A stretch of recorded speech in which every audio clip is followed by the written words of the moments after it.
My sister thought she was entitled to my house, so I sold it and watched her life implode. So I, 36M, am a professional chef who runs a successful catering business in Seattle. Pretty decent income, worked my ass off through culinary school and years of grinding in restaurant kitchens to get where I am today. My sister Amy, 34F, on the other hand. Well, that's what this story is about. For context, Amy has been the golden child since we were kids. I'm talking extreme favoritism. She could literally set the house on fire and my parents would blame the smoke detectors for being too sensitive. Meanwhile, I once got grounded for a month because I got an A instead of an A+ on a physics test. That kind of bullshit. I moved out at 18, put myself through culinary school on scholarships and part-time jobs cooking at diners, and never looked back. Amy? Still living with our parents at 34. Never held a job for longer than 6 months. Constantly getting fired for being late, not showing up, or just plain sucking at whatever she was supposed to be doing. The worst part? She didn't contribute a single penny to the household. No rent, no groceries, didn't even do her own laundry. Mom still cooked all her meals and dad still paid her phone bill. It was honestly pathetic. Meanwhile, guess who my parents called whenever they needed money? Or when their roof was leaking? Or when their car broke down? Or when Amy got dumped by her latest boyfriend and needed emotional support? Yep, me. Their personal ATM and unpaid therapist. I put up with this shit for years. Why? I honestly don't know. Family guilt is a hell of a drug, I guess. But about 8 months ago, I finally hit my breaking point. I was on a video call with my parents. We do these once a month, obligation, not because I enjoy them, and Mom casually mentioned that Amy had totaled her car. Again. 3rd time in 2 years. And then came the usual, so we were thinking, since your catering business is doing so well. I hung up. Just straight up ended the call. Then I blocked their numbers, emails, everything. I was done being their safety net. That's when I started making some major life changes. I'd been thinking about relocating anyway. There's an amazing restaurant space in Austin where I could expand my catering business and housing is way cheaper there than in Seattle. So I put my house on the market. My house wasn't anything super fancy, just a nice 3-bedroom Craftsman in a decent neighborhood that I'd spent the last 7 years fixing up. I'd renovated the kitchen myself, of course, it's my happy place, built a kick-ass deck in the backyard, and painted every goddamn wall with my own 2 hands. I loved that house, but I needed a fresh start. Fast forward to about 6 weeks ago. My mom's birthday. The twice-yearly family gathering I always dreaded but attended out of obligation, Christmas and Mom's birthday, like clockwork. I almost didn't go this time, but something told me I should make an appearance. I'd been ignoring their calls and texts for months, only responding with vague busy with work excuses. But I figured I'd show up, wish Mom happy birthday, and leave early. Boy, am I glad I went. I arrived to find my mom practically glowing with excitement. Amy had this smug fucking grin on her face the whole time, like she just won the lottery. I had that gut feeling, you know? That sixth sense that something was about to go down. Halfway through dinner, my dad cleared his throat and nudged Amy. Amy stood up, raised her glass, and with the most punchable smile I've ever seen, announced, "So, Mom and Dad decided I should move into your house." The table went dead silent. I just sat there, fork halfway to my mouth, staring at her. Mom clapped her hands together like a seal. "Yes. Since you're always traveling for catering gigs, it makes perfect sense for Amy to live there instead of wasting money on rent." Let me be crystal fucking clear, they never asked me. Never mentioned it. Never even hinted at this plan. They just decided among themselves that my house, that I bought with my money and my mortgage, was now Amy's new bachelorette pad. I calmly set my fork down. Reached for my wine glass. Took a long, slow sip. Then in the most casual tone I could manage, I said, "That's funny, because I sold it last week." The look on their faces. OMG. Amy's smug expression vanished. My mom went pale. My dad literally choked on his drink. "What?" My mom finally managed to sputter. "I sold the house," I repeated, pulling out a thick envelope from my bag and sliding it across the table toward Amy. "And since I knew you'd try to pull something like this, I even brought proof. That's the finalized sale contract." Amy ripped the envelope open, scanning the document with this horrified expression. No.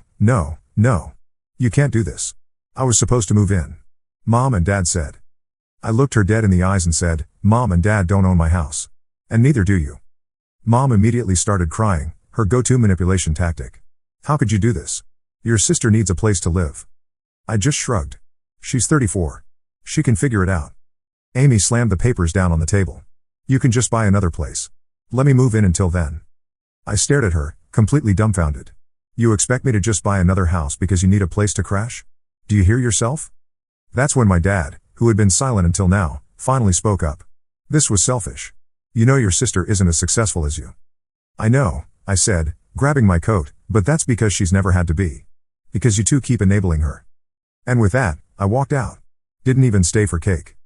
The next few weeks were beautiful chaos. Amy had an absolute meltdown. She actually went to my old house and knocked on the door, only to find a lovely retired couple living there. From what I heard, she started screaming about her house and got herself escorted off the property. Fucking classic. My parents called me non-stop, demanding I fix it. I blocked them again. Then the extended family got involved. The calls and messages started flooding in. Amy is homeless now because of you. Your parents are heartbroken. You should have told them first. It was just one house, you could have given it to your sister. I ignored them all. Eventually, word got out that Amy had moved into my parents' basement. A 34-year-old woman, sleeping on a pull-out couch in the house she never had to leave in the first place. Sweet karma. As for me, I took my money and bought a beautiful house in Austin. 4 bedrooms, pool in the backyard, massive professional-grade kitchen, obviously. I adopted 2 rescue dogs, Benny and Jet, yes, like the song, and I've never been happier. I thought that was the end of it. I really did. But oh no, Amy and my parents were just getting started. A week into enjoying my new life in Austin, I got a call from a restricted number. Usually I'd ignore those, but something told me to pick up. Where the hell are you? It was my mom, her voice shrill enough to shatter glass. We've been trying to reach you for days. I sighed. Mom, I blocked all of you for a reason. You have no right. She screeched. Do you know what you've done? Amy is suffering. I put the phone on speaker and went back to prepping ingredients for a test recipe on my new kitchen island, watching Benny and Jet chase each other around the yard through the patio doors. Oh yeah? What's she up to now? She got evicted. I nearly cut my finger with a chef's knife. Evicted? From your house? My mom let out this dramatic sigh, like she was personally victimized by my question. Yes. She had some trouble, and we had to ask her to leave. It's all because of you. I rolled my eyes so hard I think I saw my brain. How is it my fault that you kicked her out? You forced her into a bad situation. Okay. What did she do? Silence. Then, reluctantly, she ran up our credit cards. We told her it was just for emergencies, but she maxed them all out. I laughed. I couldn't help it. Wait. You gave her credit cards? My God, how stupid are you? Do not speak to me like that. Then stop acting like I owe you something. She took a deep breath, and I could practically hear her mentally composing herself before speaking again. Look. We need your help. Your father and I, we're not doing well financially. Amy has nowhere to go. You need to fix this. No, you need to fix this. Just let her stay with you for a while. She won't be any trouble. Your family. I laughed again. You think I still live somewhere you know? That's adorable. My mom gasped. What do you mean? I moved. Far away. Another silence. Where? Wouldn't you like to know? I hung up. Ignoring my family wasn't as easy as I thought it would be. They didn't just let things go. Amy, especially, had no intention of moving on. At first, it was just calls from unknown numbers, dozens a day. Then emails from burner accounts. I ignored them all. Then it escalated. One day, I got a notification from my bank. Someone had tried to access my account. I locked everything down immediately, changed passwords, enabled 2-factor authentication, the works. The next morning, my phone buzzed with an email from my realtor. Hey, just confirming your change of address request? What? The actual fuck. I called her immediately. What request? She explained that someone had called, pretending to be me, and asked for my new address. They even gave some of my personal details, my old home address, my birth date. But thankfully, my realtor got suspicious when they couldn't answer a basic security question. I knew exactly who was behind it. Amy. This was next level insanity. She wasn't just mad, she was hunting for me. I decided I was done playing defense. Amy wanted a war? Fine. I unblocked my parents. The moment I did, my mom's number lit up my screen. I answered, what the hell is wrong with Amy? She actually had the nerve to sound offended. Why are you so angry? You haven't spoken to us in weeks.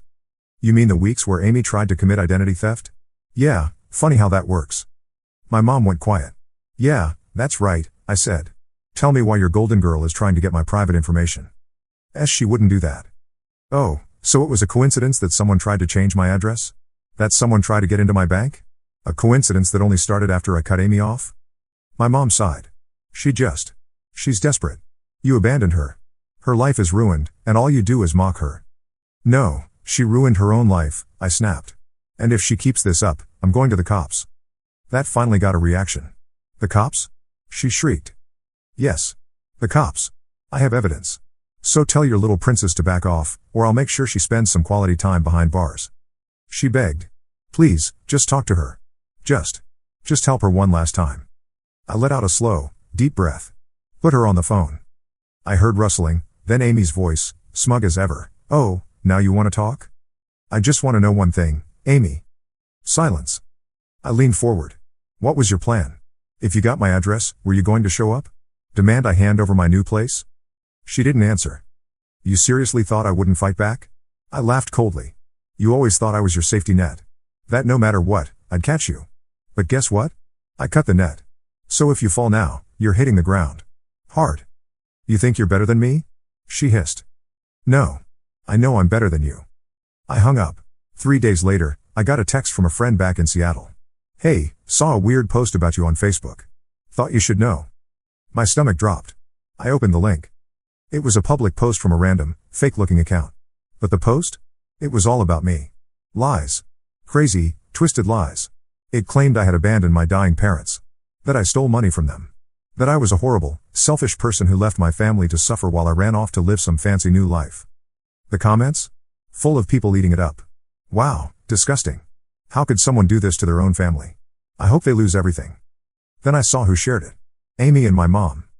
They weren't just mad. They were trying to ruin my reputation. And that was the last mistake they'd ever make. I wish I could say I was surprised. But honestly, I wasn't. My family had always been like this. Always playing the victim, always twisting the truth to make themselves look like the poor, innocent martyrs. But what really pissed me off was the sheer effort they put into it. This wasn't just some vague Facebook rant. No. They went all in. They contacted my catering business. They called my friends. They even reached out to my ex. People were messaging me nonstop, some furious, some confused. Is it true? Why would you do that to your own family? Did you really steal from them? I was beyond furious. This wasn't just drama anymore. This was a smear campaign. And if they wanted a war, I was done playing defense. I spent the next few days gathering evidence. Screenshots of Amy's attempted identity theft. The messages she had sent, harassing me for money. The proof that I had never stolen from my parents. In fact, it was the other way around. Then I hired a lawyer. Not just any lawyer. A pit bull. The kind of lawyer who lives for cases like this. I sent a cease and desist letter to my parents and Amy, demanding they take down the posts and stop spreading false information about me. I expected them to back down. I figured they'd get scared, delete everything, and finally shut up. I was wrong. Instead, Amy doubled down. A week later, I got an actual legal notice in the mail. My parents and Amy were suing me. I stared at the papers, completely stunned. They were claiming emotional distress. That I had abandoned them. That I had financially abused them. That I had left them destitute while I lived a lavish lifestyle. I sat there, holding the papers, trying not to laugh at the sheer insanity of it all. They had no case. No case whatsoever. But they were banking on one thing, that I would be too scared to fight back. Big mistake. The first hearing was a disaster for them. Amy showed up in a suit that didn't fit, looking like a kid playing dress-up. My parents sat beside her, fake tears ready. Their lawyer was some budget, bottom-of-the-barrel guy who clearly took their case just for the check. My lawyer tore them apart. We presented financial records proving I had never stolen a cent. Screenshots of Amy harassing me for money. Proof of the identity theft attempt. The judge took one look at the mess in front of him and basically said, "Are you kidding me?" The case was thrown out. Amy lost it. This isn't fair. She screamed in the courtroom. He ruined my life. The judge glared at her. "Ma'am, if you don't calm down, you'll be held in contempt." And just like that, my family's big revenge plan blew up in their faces. But I wasn't done. The next day, I sued them back. For defamation. For emotional distress. For harassment. Amy didn't take it seriously. She laughed at the lawsuit, convinced I was bluffing. Until the court ruled in my favor. I won a 5-figure settlement. And since my parents had co-signed Amy's debts, guess what? They had to pay up. My mom begged me not to enforce the judgment. "I'm your mother," she sobbed. "Please don't do this. You should have thought about that before you helped Amy try to destroy my life." She screamed at me. Called me heartless. But I didn't care. I made sure that every single penny got collected. Amy? Broke. My parents? Financially wrecked. And me? I took my money and never looked back. But then, one last twist. Months later, I got an email from Amy. The subject line? "You win." I almost didn't open it, but curiosity got the better of me. The email was short. Mom and Dad lied to me too. They told me they had set up an inheritance for me, that if I waited, I'd be taken care of. They never saved a dime. I was supposed to get the house, your house. That's why they pushed me to move in. Because they needed you to keep it so I'd have something. I stared at the screen, my heart pounding. Then came the kicker. They're in deep debt, not just from the lawsuit. They owe people money. Bad people. And now that they're broke, guess who those people are coming after? My blood ran cold. I knew my parents weren't great with money. But bad people? How bad are we talking? And just like that, I realized. This wasn't over. After reading Amy's email, I sat there for a long time, just processing. My parents had lied to everyone. Not just me. Not just Amy. Everyone. They weren't just bad with money. They weren't just entitled. They were in deep with the wrong people. And now, those people were looking for payment. And if my parents didn't have the money, someone was going to get hurt. I had two choices. Walk away, let them deal with their own mess, find out just how bad this really was. Against my better judgment, I decided to find out. It didn't take long to get answers. A few calls to old contacts, a few records pulled, and the truth hit me like a train. My parents owed over $100,000. Not just to banks. Not just to credit card companies. To loan sharks. And Amy? Turns out, she wasn't the only screw-up. My dad had a gambling problem. My mom had been covering for him for years. When their money ran out, they started borrowing. When their borrowing wasn't enough, they made promises they couldn't keep. And when I sold my house, that was the last safety net they thought they had. Now with nothing left, someone was coming to collect. 2 days later, Amy showed up at my door. I don't even know how she found me, but there she was, disheveled, desperate, scared. She looked nothing like the smug jerk I had grown up with. "I need your help," she said. I crossed my arms. Why would I do that? Her hands were shaking. Because if you don't, someone's going to die. For the first time in my life, I saw real fear in Amy's eyes. "They came to the house," she whispered. "Mom and Dad thought they could talk their way out of it. They were wrong." "What happened?" I asked, my stomach twisting. Amy swallowed hard. "They trashed the place. Took everything valuable. Left a warning." "What kind of warning?" Amy pulled up her sleeve. There, on her forearm, was a deep, fresh bruise. "They told me if they don't get their money soon, next time, it won't just be a warning." I let out a slow breath. "So what? You expect me to pay off their debt?" Amy shook her head. "No. I expect you to help me take them down." I didn't want to get involved. I had spent years getting away from my family's mess. But this was different. So I did what they never expected me to do. I went to the police, and I gave them everything. The fake lawsuit they had filed against me, the identity theft attempt, the fraud, the proof of their debts. And then, I tipped off the loan sharks. Not with money. Oh, no. With evidence. I showed them exactly how much my parents had, how they had hidden assets, how they had been lying to everyone. Within a week, my parents were arrested. Fraud, tax evasion, debt-related crimes. They had scammed people, lied, borrowed money they never intended to pay back, and now they were going to prison. And Amy? Amy had a choice to make. She could keep running, or she could finally grow up. For the first time in her life, she did the right thing. She testified against our parents, told the court everything, helped the police track every scam, every lie, every debt. It didn't erase what she had done, but it was the first step toward fixing her own life. She got probation, community service, a fresh start. And me? I walked away for good. My parents got sentenced to 5 years in prison. Amy got her life together. And me? I finally got what I had wanted for years. Peace. No more phone calls. No more manipulation. No more drama. I was free. And for the first time in my life, it felt damn good. Edit, holy shit, I did not expect this to blow up like this. Thanks for all the support, guys. To answer some common questions. 1. Yes, this is all 100% real. I wish it wasn't. 2. Amy and I occasionally text now. She's in therapy and actually has a job. We're not close, but we're civil. 3. No, I have not visited my parents in prison and I don't plan to. 4. For those asking if I feel guilty, not even a little bit. Edit 2. Some of you are asking if I'm worried about retribution from the bad people my parents owed money to. The police handled that part, and from what I understand, those people are more interested in going after my parents than me or Amy. But I did upgrade my security system just in case. Edit 3. For the fellow chefs asking, yes, the kitchen in my new place is insane. Double oven, 6-burner gas range, walk-in pantry, and enough counter space that I can finally test recipes without playing Tetris with my ingredients. TL, DR, golden child sister expected to move into my house without asking, so I sold it. Parents tried to destroy my life when I refused to help, so I got them arrested for fraud.